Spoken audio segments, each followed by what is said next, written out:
Will you stand with me as we read the word of the Lord together this morning? Gospel of John, chapter 5, 1 through 15. John chapter 5, 1 through 15. Let's read that in a responsive format. Sometime later, Jesus went up to Jerusalem for one of the Jewish festivals. Now there is in Jerusalem, near the sheep gate, a pool, which in Aramaic is called Bethesda, and which is surrounded by 5 covered colonnades. Here a great number of disabled people used to lie, the blind, the lame, the paralyzed. One who was there had been an invalid for 38 years. When Jesus saw him lying there and learned that he had been in this condition for a long time, he asked him, "Do you want to get well?" "Sir," the invalid replied, "I have no one to help me into the pool when the water is stirred. While I am trying to get in, someone else goes down ahead of me." Then Jesus said to him, "Get up, pick up your mat and walk." At once the man was cured. He picked up his mat and walked. The day on which this took place was a Sabbath. And so the Jewish leaders said to the man who had been healed, "It is the Sabbath. The law forbids you to carry your mat."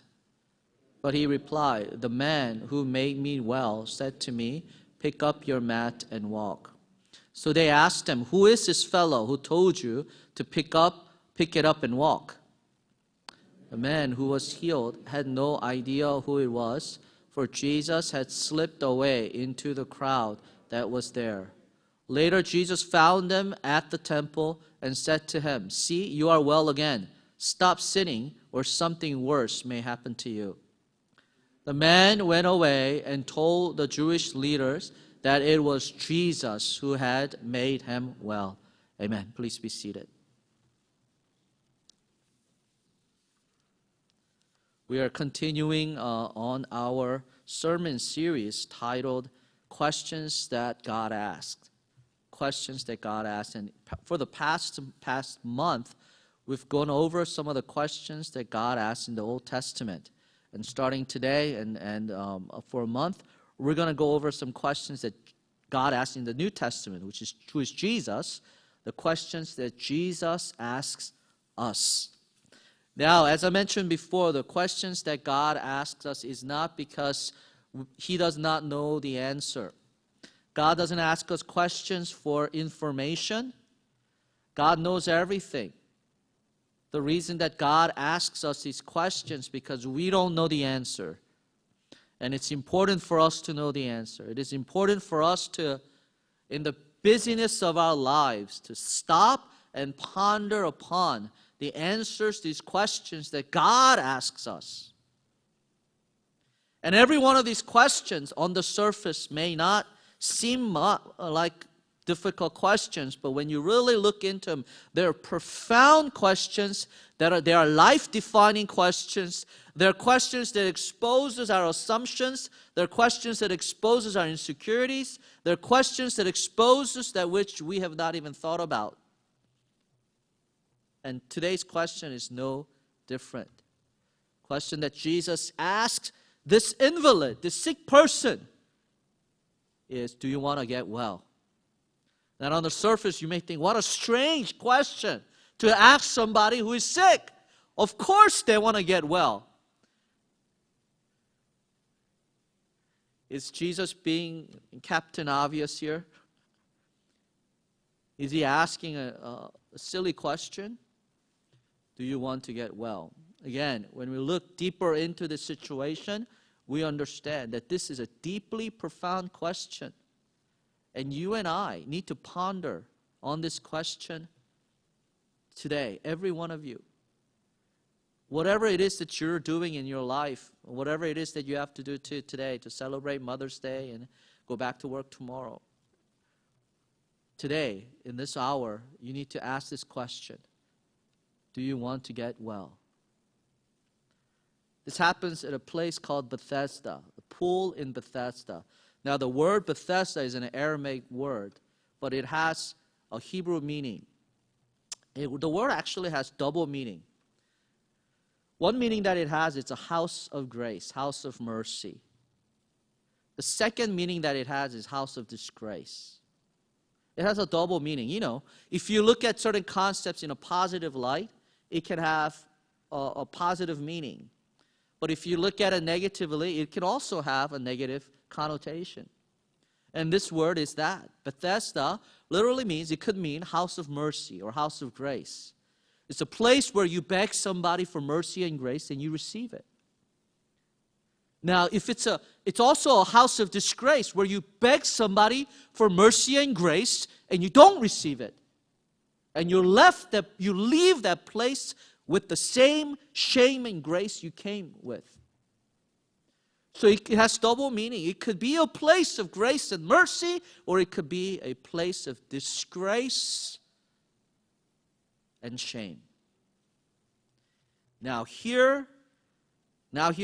there is in Jerusalem, near the sheep gate, a pool, which in Aramaic is called Bethesda, and which is surrounded by 5 colonnades.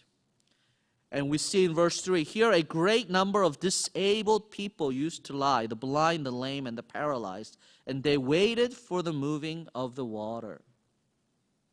This was a place where sick people were. Now, these people were not sick with like fever, or they have cancer, or they have diabetes. These were people with physical sickness, physical injuries. It's a sickness that people can see with their eyes. Oh, you're sick.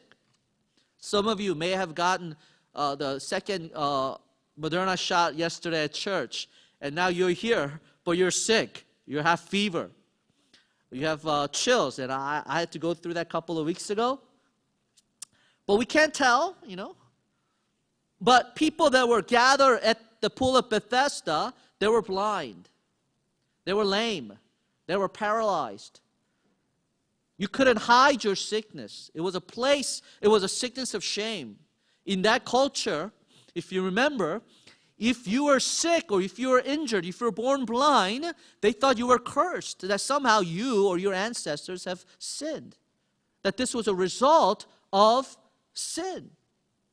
Now, you can imagine within this 5 colonnades in the pool of Bethesda, people were packed in there that the society has deemed cursed. And now, they're there because once or twice a year, they thought that an angel comes down and stirs up the water. Stirs up the water. Now, if you're paying attention while we were reading the scripture, you will see that there was no verse 4. I don't know if you noticed it. Now, verse 4 does exist. Now, the problem with verse 4 is many of the manuscripts do not contain that verse. Okay? And so they chose in the New International Version to take it out. But if you look at King James Version or New King James Version, they would have verse 4. And verse 4 goes something like this. From time to time, an angel of the Lord would come down and stir up the water. The first one into the pool after each such disturbance will be cured of whatever disease they had. So every now and then, from certain of time to time, an angel would come and stir up that pool, like you would stir a pot of water, pot of soup, and he would stir it up. You would see that water in the pool like swirling. And you know that the angel had come down, and whoever jumps into the pool first gets healed, comes out brand new. The problem is, people that were at this pool, who were there, there were blind people there. So they don't know where to go. They hear the sound. They hear the sound of the waters being disturbed, but they can't see. People that were there, they were lame. They couldn't walk. They see it. They hear it. They want to run there, but they can't move. They're slow to move. People that were there paralyzed. They see the water disturbed, and they're like, I just need to get there. I'm so close. I am so close to my healing. I am so close to living that life that I want to live, but I just can't quite get there.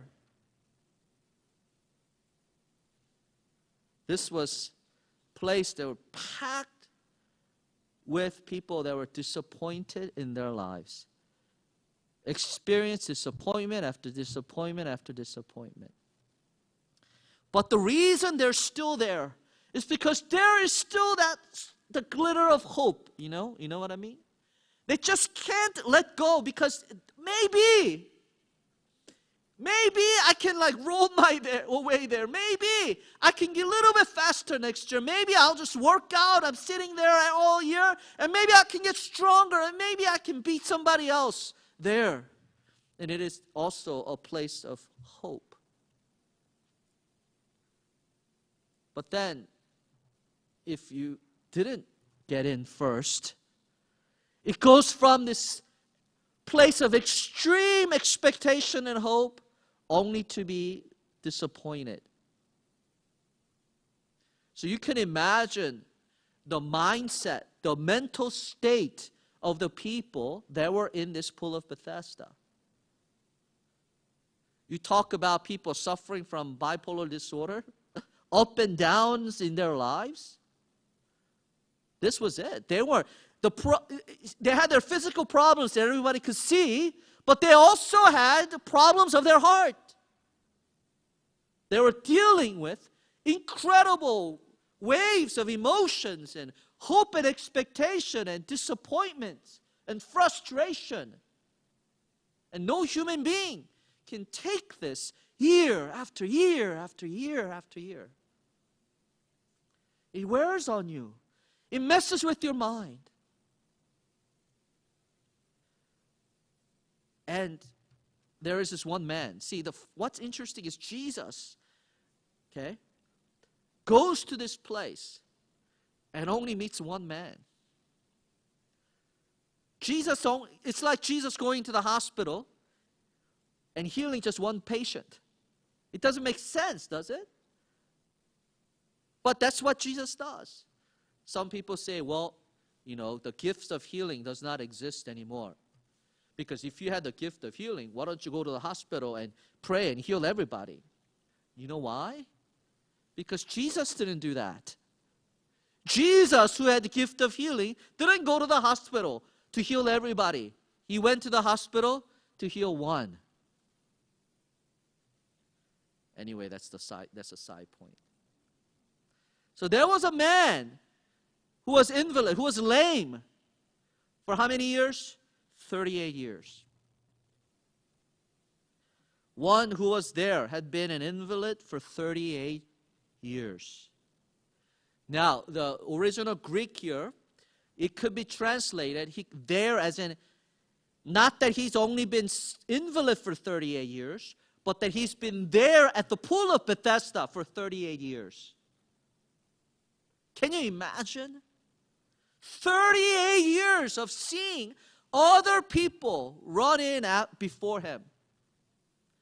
I imagine him his upper body being full of muscles, working out, doing push-ups so that he can get strong, so that perhaps when the water is stirred up, he can use his arms to lift himself up, propel himself forward, to jump into that pool to be healed. But year after year after year, someone else goes in ahead of him. Do you know why? Because other people have friends and family with them. And whenever the water is stirred up, they take their sick family member and runs to the pool and dunks him in the water. But this invalid man, after year 2, 3, 4, 5, all of his friends left. Imagine if he's the connotation, the nuance is that he was not born an invalid, meaning he probably had an accident or he had a sickness, that caused him to be lame. 38 years, you could imagine him being pretty middle age or later in his life. His parents probably died. His friends left him. He had nobody there with him. Now, Jesus comes and sees this man and asks him a very offensive question. Very offensive question. If you think about this, Jesus sees him and says, knowing that he's been that sick for that long, knowing that he's been at this place for 38 years, Jesus sees him and he says, do you want to get well? That's a strange question, isn't it? Of course he wants to get well. Right? Why else do you come to the hospital for? Why do you go to the hospital? Because you want to be cured, because you want to get better. But Jesus asks him this question, do you want to get well? You know what the strange thing is? The response is very strange. Because if I was the patient, and the doctor comes to me and says, hey, do you want to get well? And I would say, yes, whatever you have to do. I will follow whatever direction you give me. I will get whatever treatment is necessary. I will take the medication at a particular time. Whatever you need me to do, I will do it so that I will get well. That's why I'm here to see a doctor. But this man does not say that. When Jesus asks him, do you want to get well? This is how he responds in verse 7.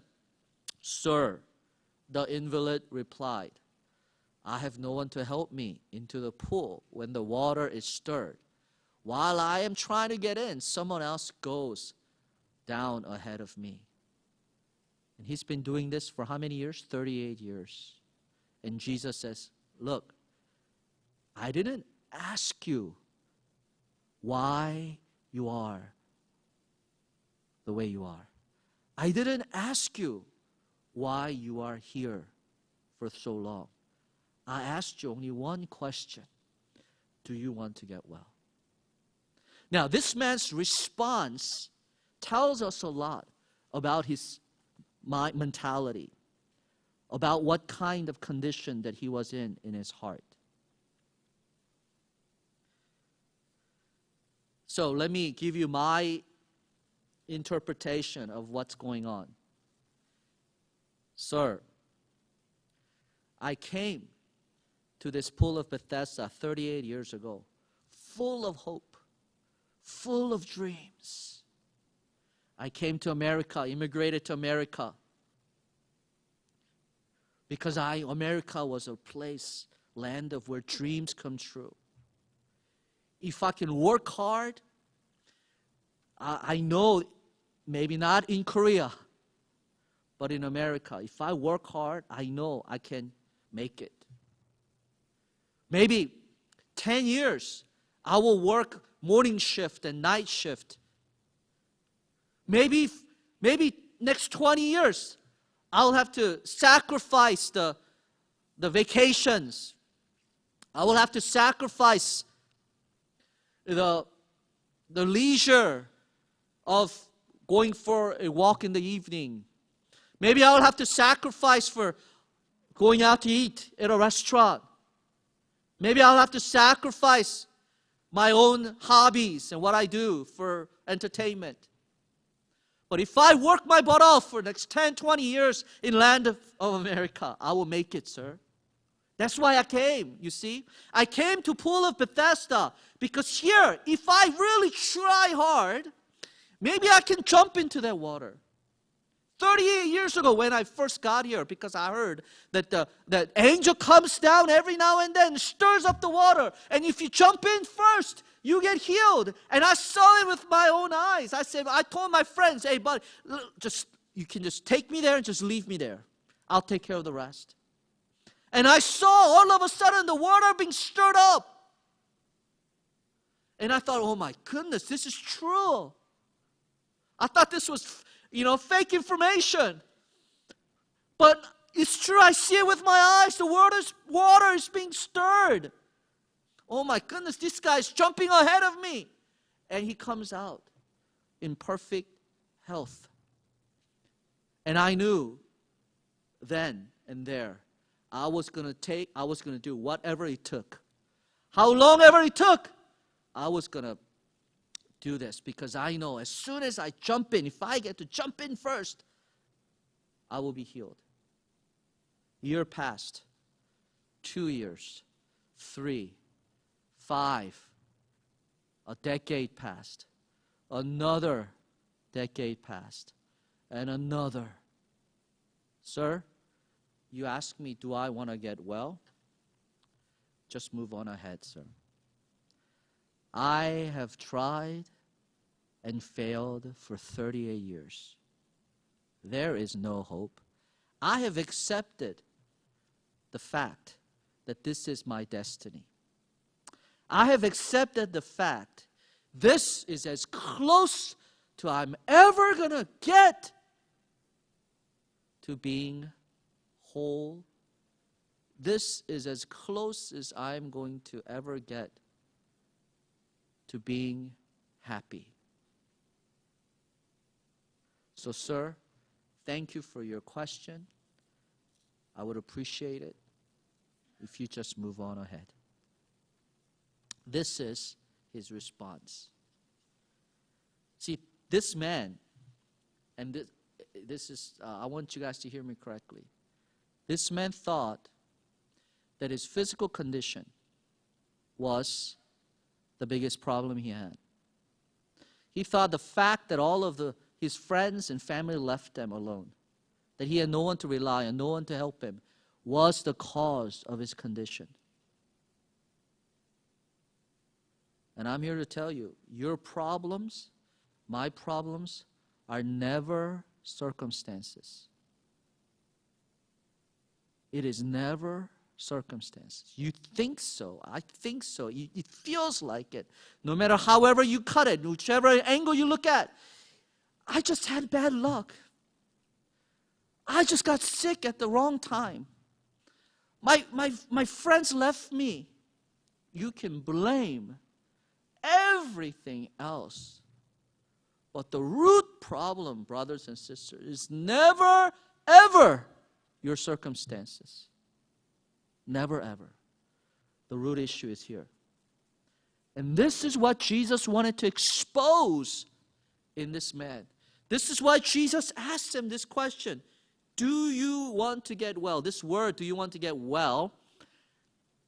It's literally, more accurately translated, do you want to be whole? Do you want to be whole? Do you want to get well? Now, if you've been under the oppression of sickness, frustration, and disappointment for a long, long time, you don't want to get well. You find comfort. You find comfort in dysfunction. Human mind is very strange. I'm strange because I have a human mind. Human mind is very strange. We always return to that place of dysfunction. Because if you exist in dysfunction for a long enough time, it feels very comfortable. We would rather stay in a comfortable zone of dysfunction than take that risk. Okay? Take that risk and that courage it takes for you to step out of that dysfunction and become whole. This is what this invalid lacked. And this is what Jesus wanted to give to him. Jesus wanted him to realize the issue is not that you don't have anybody helping you. The issue is not even your sickness, bro. Do you want to get well? Do you have the courage to snap out of this? Do you have the courage to get out of your comfort zone? Because what does Jesus tell this guy? If you don't have anyone to carry you into the pool, get up yourself. And what does he do? He gets up. For 38 years, he thought he needed help to get up. And in this instant, he realizes he could have gotten up all this time. That it wasn't his sickness. It wasn't that he didn't have any friends. He could have done it all this time. It was the issue of his heart. And I tell you, it is never, ever your circumstance. The issue is here. What is in your mind? What is in your heart? Because do you think this man, after he gets up, picks up his mat, he's like, woo, it took 38 years. Wouldn't you be like ecstatic? Like your whole life has changed. What you thought was the biggest problem of your life, now it's been taken care of. Do you think he was happy? As soon as he carried his mat, he meets Jewish leaders. And they see him carrying a mat. And says, you're violating the law, son. See, in Exodus 23, it says that you should not work. You cannot work on Sabbath. And this was Sabbath. And so the Jewish leaders, they wanted to make sure the people understood what work meant, because you don't know what work is, right? And so they have like 39 things. If you do them, you're working, and you cannot do them. One of them was picking up your mat. And so this guy was picking up his mat, and he was like going to the temple because now he's all clean, he's cured. So the priest has to pronounce healing, and so that he can go back to go back to society. And so he's picking up his mat, he's walking towards the temple, and the Jewish leader sees him. You are violating the law. And this whole fear and anxiety and disappointment hits him again. What do you mean? Now I'm going to be trapped in prison. Before I was trapped in my physical illness. I was trapped in my relationships. Now I'm going to be trapped in prison. And this is what he says. No. Someone told me to do that. I didn't do it on my own. Someone told me. Jesus says, do you want to get well? No, the problem is, sir, I don't have any friends. Nobody's here to help me. That's the problem. Why are you picking up your mat? Oh, no, the problem is, sir, someone told me to do it. It's not my responsibility. So they say, who told you to do it? I don't know. He just kind of disappeared. So I don't know. So later on, Jesus finds him in verse 14. Later, Jesus found him, meaning what? Jesus was looking for him. Right? Jesus was looking for him. Jesus found him at the temple, and he says, see, you are well again. Stop sinning, or something worse may happen to you. What does this mean? It means his sickness was a result of his sin. The problem was not that he could not walk. Problem was the sin in his heart. So Jesus exposes in this man what the real issue is.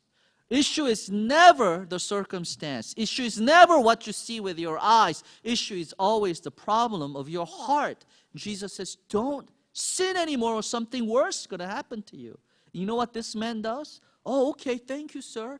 Goes back to the Jewish leaders and tells them, it was Jesus who made me violate the law. Go arrest Jesus.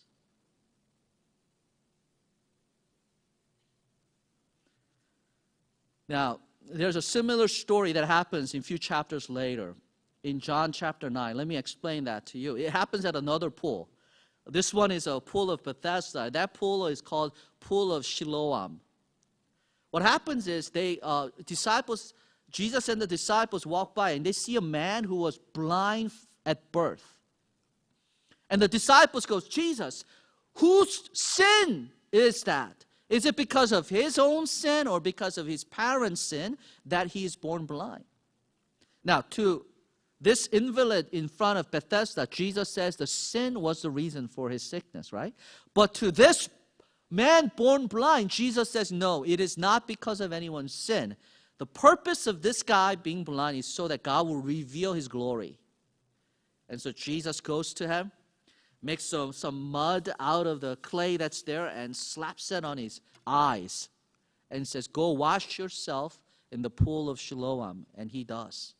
And he washes his eyes and he sees again. He sees, not again, for the first time in his life, he sees clearly. And he's praising the Lord and worshiping God, making all kinds of noise on the streets as he's heading to the temple. And this also happened on Sabbath. And one of the things that you cannot do on Sabbath, one of the 39, not only can't you not pick up your mat, but you can't heal anybody, because that's work.